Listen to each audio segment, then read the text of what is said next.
Bonjour à tous et bienvenue pour ce nouvel épisode de K-News, votre émission d'actualité bimensuelle du monde de l'escalade. Et cette semaine, justement dans le monde de l'escalade, eh bien on n'a pas énormément d'informations à se mettre sous la dent. Forcément, on est en période estivale, il n'y a plus beaucoup de compétitions et surtout on est proche de la reprise, donc les athlètes sont déjà rentrés du caillou pour se préparer au mieux aux échéances à venir. Ces échéances d'ailleurs, on va en parler ensemble pour détailler un petit peu le planning de la fin de saison. On parlera également de Jules Marchal, le falaisiste français très en forme du moment qui n'a toujours pas compris comment marcher des vacances, et enfin on parlera d'une application un petit peu particulière sortie outre-Atlantique. Bref, je vous laisse découvrir tout ça, on est parti.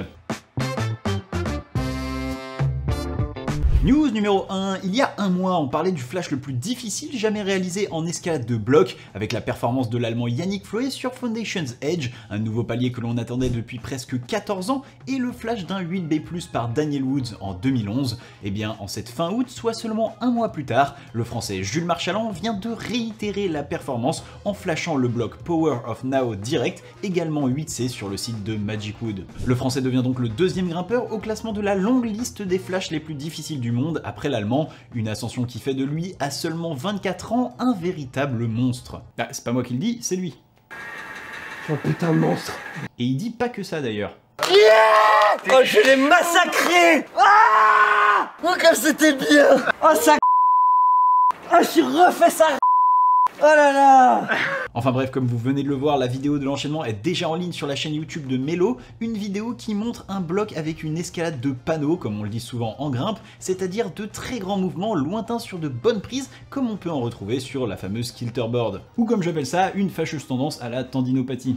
Quoi qu'il en soit, c'est surtout un style qu'affectionne particulièrement Jules, souvent cité comme l'un des grimpeurs les plus forts du monde dans cette discipline, et qui avait déjà enchaîné 108 A à la journée en kilter en fin d'année dernière. Enfin de là à flasher un 8C, c'était un exploit qu'on ne se serait pas permis d'insinuer, alors que Jules ne se sera vraiment intéressé au bloc outdoor qu'en début d'année, une adaptation prodigieuse qui laisse imaginer le meilleur pour la suite de sa carrière, qui a véritablement pris une autre dimension depuis le printemps, avec l'enchaînement au deuxième essai de Beyond 9A+, au Pic Saint-Loup en mars, la libération du bruit de l'acide, 9B à Claret en avril, son premier 8C voix flash à la Somme en juin, et maintenant une liste de réalisations suisses dont je vous laisse juger la qualité. Foundation Edge 8C, Big Nose 8C, Power of Now Direct 8C Flash, Scared for Life 8B+, Compass North 8B+, Neverending Story 8B+, Mystic Stillers 8B+, From Shallow Water to Riverbird 8B+, Tigrit Seat 8B+, Steppenwolf 8B Flash, Dark Sakai 8B, Jack's Broken Heart 8A+, Flash, The Bizarre Ride 8A+, Safa Surfer 8A+, Octopussy 8A Flash, Foxy Lady 8A Flash. Ah! Bref, autant vous dire que Jules Marchal c'était le tube de cet été,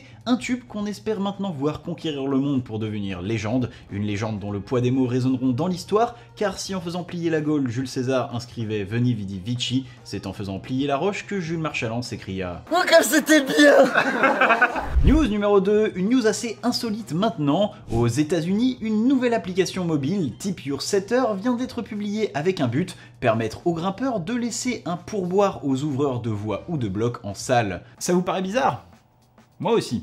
Pourtant, effectivement, si en France cela peut paraître assez étrange pour ne pas dire complètement lunaire, il faut rappeler qu'aux États-Unis, la culture du pourboire est omniprésente, et c'est plutôt l'absence de ce dernier qui paraîtrait surprenant, voire grossier. C'est donc en toute logique que l'info fut d'abord relayée par le média en ligne américain Climbing Magazine. Un article qui expose les fonctionnalités de l'application, mais aussi quelques critiques à son égard, critiques que l'on retrouve sur un forum Reddit où la communauté grimpeur s'est largement offusquée contre l'arrivée de ce nouveau système, non sans humour bien sûr, avec quelques commentaires pépites comme doit-on donner un aussi gros pourboire aux ouvreurs qu'à notre assureur, ou encore je suis tellement américain que j'ai même laissé un pourboire à l'auto-enrouleur. Enfin plus sérieusement, l'argument qui revient le plus souvent à l'encontre de l'application est que l'automatisation du pourboire est souvent une technique secrète pour permettre à l'employeur de moins payer son salarié. Alors je ne vais pas m'attarder sur le sujet et je n'ai pas les chiffres pour vous dire si c'est avéré, mais c'est une pensée à minima très répandue, surtout en restauration. Le deuxième souci est plutôt d'ordre financier, avec un grimpeur qui paye déjà un abonnement assez onéreux à une salle. Rajouter un pourboire, c'est souvent compliqué, mais alors plusieurs pourboires, ça paraît impossible. Et oui, car là on parle pas d'un pourboire unique en restaurant, des blocs on peut facilement en faire 10 à 15 à la séance. Enfin, il y en a qui peuvent. Enfin, pour l'instant, tout cela reste plus de l'ordre du fantasque, puisque juste après avoir écrit ces quelques lignes, l'application semble avoir été retirée de l'App Store, ses réseaux sociaux supprimés et son site inaccessible. Alors je ne saurais pas vous dire si cela est la conséquence d'une levée de bouclier sur le sujet ou d'une fuite vers le pôle Nord de la part du développeur. Ce qui est sûr, c'est que le monde n'était pas prêt et c'est peut-être pour le mieux. News numéro 3, et comme on n'a pas beaucoup de news cette semaine, j'en profite pour refaire un petit tour d'horizon des compétitions qui vont bientôt reprendre et rythmer cette fin d'année avec 5 grands rendez-vous à ne pas manquer. D'abord, la saison de Coupe du Monde reprendra ce week-end du 6 septembre avec la dernière étape de difficulté à Koper en Slovénie, une étape qui viendra clôturer la saison et avec elle le classement général de la Coupe du Monde 2025 de difficulté qui vont encore s'affronter Alberto Gines Lopez et Satone Yoshida chez les hommes, mais aussi Chae Yoon-seo et Erin McNeice chez les femmes pour la première place. Une semaine après, le week-end du 12 septembre, on terminera officiellement la saison de Coupe du Monde avec la dernière étape de la vitesse à Guiyang en Chine, ici même enjeu que pour l'étape de Koper, avec chez les femmes une Alexandra Miroslav pas du tout assurée de finir première du classement, ainsi qu'un Samuel Watson survolté chez les hommes qui voudra aller ravir le titre à Kiromal Katibin. Enfin derrière, c'est l'événement le plus important de la saison qui aura lieu à Séoul en Corée du Sud avec les championnats du monde, des championnats qui ont lieu tous les 2 ans et qui récompensent le meilleur grimpeur de chaque discipline. Vitesse, bloc, difficulté mais aussi paraclimbing seront donc au rendez-vous du 20 au 28 septembre et d'ailleurs je vous préparerai une vidéo pour tout comprendre sur le sujet. Et si la saison devait à la base s'arrêter là, eh bien on en a parlé il y a 2 semaines, l'IFSC, la Fédération Internationale, a annoncé l'arrivée d'une nouvelle compétition sur le circuit avec la Nations Grand Final qui se déroulera au Japon à Fukuoka du 23 au 26 octobre, ainsi qu'un Master de paraclimbing qui se déroulera au même endroit en parallèle. Ce sera une première mondiale et même si on attend encore les détails du format, vous pourrez déjà avoir les premières infos dans ma dernière vidéo et notamment qu'il s'agira d'une compétition en équipe par nation et que la France sera bien de la partie. Ah, et si j'ai dit que la saison de Coupe du Monde se terminait après Guiyang, ce n'était pas tout à fait vrai puisqu'il restera encore une étape de paraclimbing qui se déroulera à Laval en France entre le 24 et le 26 octobre. Voilà donc pour cette fin d'année qui s'annonce plus qu'alléchante et nous on passe maintenant au reste des news. Et en l'absence de très grosses compétitions cette semaine, on a le temps de s'attarder sur les quelques exploits des jeunes français au championnat d'Europe jeunes de Žilina en Slovaquie, des championnats d'Europe avec difficulté et vitesse alors que ceux de bloc avaient déjà eu lieu en Italie en mai. En U21 homme, Victor Guillermin dont on a régulièrement parlé dans les croix de la semaine remporte largement l'or, suivi par son compatriote Matteo Soulet pour un doublé tricolore.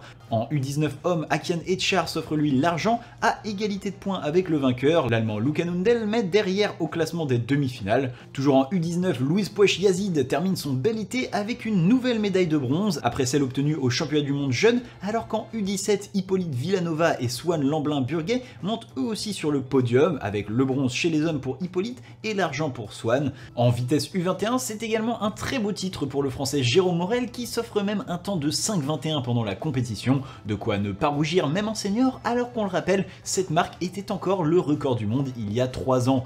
Même résultat pour Manon Lebon, nouvelle championne d'Europe U21 assez largement au-dessus de la concurrence pendant toute la compétition, alors que Louise Fontaine complète le podium à la 3e place. Enfin en U17, c'est Léo Grosset qui amène la 10e médaille à la délégation tricolore, en dominant encore plus largement sa catégorie. Enfin je vous laisse juger, meilleur temps de Léo 5,59 et moins de 6 secondes 5 runs sur 6, meilleur temps de la concurrence 6,18. Des championnats plus que prometteurs donc pour nos jeunes qui domineront de très loin le tableau des médailles et nous font attendre avec impatience leur passage en senior. Et voilà, c'est tout pour les news et maintenant on passe aux croix de la semaine.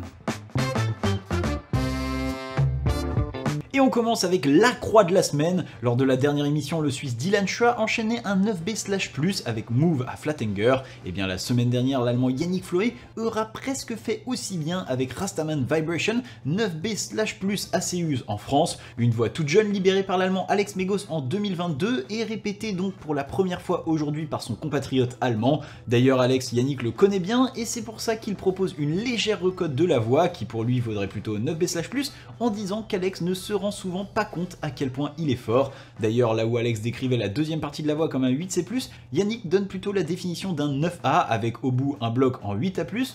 Enfin il achève là son process le plus long sur Rochet avec 30 jours répartis sur 2 saisons mais également sa voix la plus difficile. Enfin l'allemand termine donc en fanfare un été particulièrement exceptionnel après on l'a déjà dit être devenu le premier grimpeur à flasher un 8C bloc. Prochain objectif pour lui, la Coupe du Monde de Koper, les championnats du monde, les Rockmasters d'Arco et enfin un retour en Italie pour travailler Excalibur 9B+.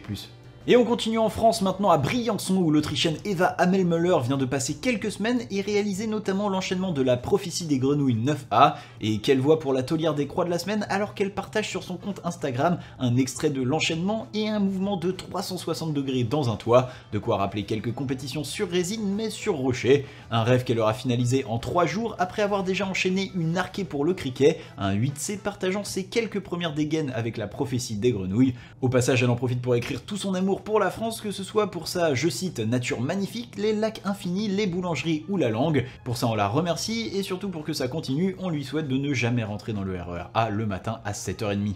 Et direction le Canada maintenant où Jonathan Sigrist vient d'enchaîner Midnight Way 9A+, sur le site de Squamish.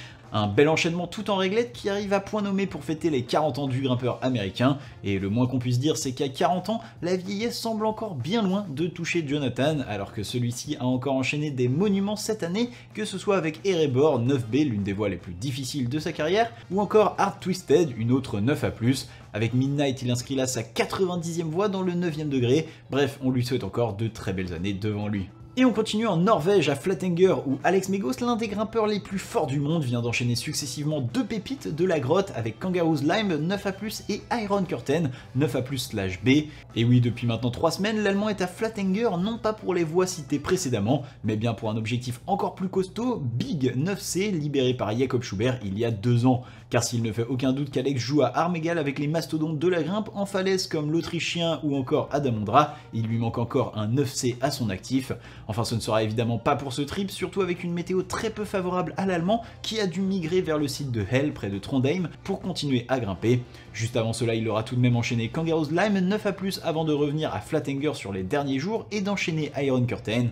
Une dernière voie originellement côté 9B par Adam Ondra qu'il avait réalisé à l'époque sans genouillère, avant que Seb Boin, le falaisiste français, ne propose 9A+ en 2022 avec cette aide matérielle, notamment à cause d'un coincé de genou très aidant pendant le crux. Enfin, Alex confirme plutôt cette pensée, même si la voie lui paraîtrait plus difficile que d'autres 9A+ des environs. Et direction la Suisse et le passage du Gotthard, où Lily Kisgen réalise l'enchaînement de Kingda K 8B bloc, un bloc tout en dalle pour l'Allemand de 29 ans, très rare à ce niveau et parfois considéré comme soft par ses précédents répétiteurs.